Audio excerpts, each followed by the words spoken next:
companheiras e companheiros, cidadãos e cidadãs mesquitenses, boa tarde.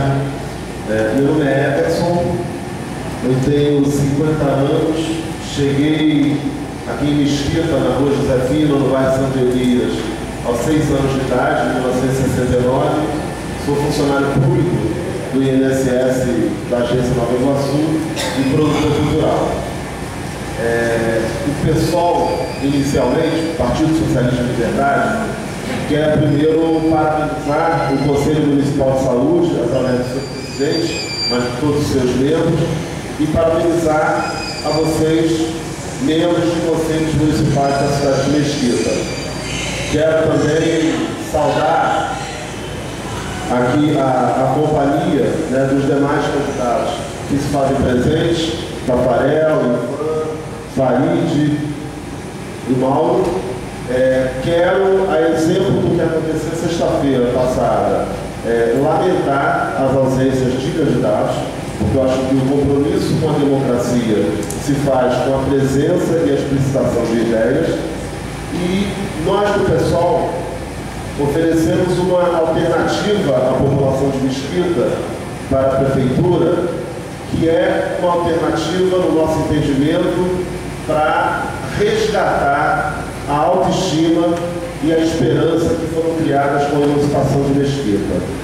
Nós somos um município novo, mas nesses 3 mandatos, né, do novo município de Mesquita, no nosso entendimento, a política tem sido exercida de forma tradicional, aonde executivo e legislativo, inclusive, tem pouca transparência e pouca participação da sociedade civil. Especialmente para vocês, que são membros de conselhos, portanto, são representantes de políticas específicas, né? E são representantes da sociedade, de governos e outras instituições. Para nós é fundamental uma questão, que é a participação popular.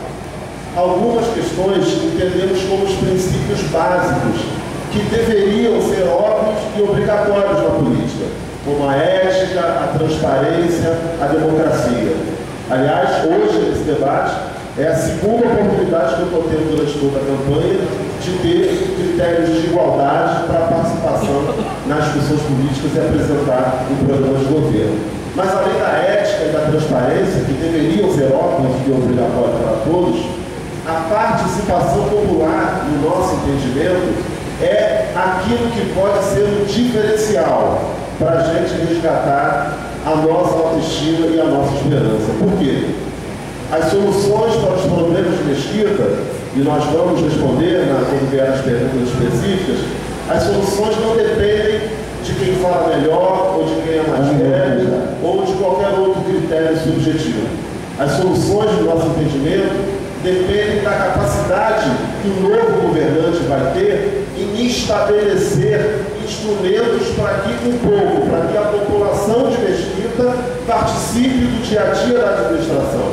Não apenas vereadores, secretários e prefeitos, mas os conselheiros, mas não apenas os conselheiros municipais, as associações de moradores, os sindicatos, qualquer tipo de organização social que seja de bairro ou por tema específico. Portanto, essa, no geral, é a proposta que o Partido Socialista e Liberdade tem, que é a organização que chamamos de um congresso da cidade, aonde nós vamos discutir todo o orçamento, toda a política pública e as prioridades e as decisões orçamentárias vão ser a partir dessa discussão feita com a sociedade civil, respeitando os anseios e as demandas dos bairros e dos setores. Essa é a política geral do PSOL e depois nós vamos detalhar quando vier as perguntas e respostas aqui no nosso debate. Obrigado.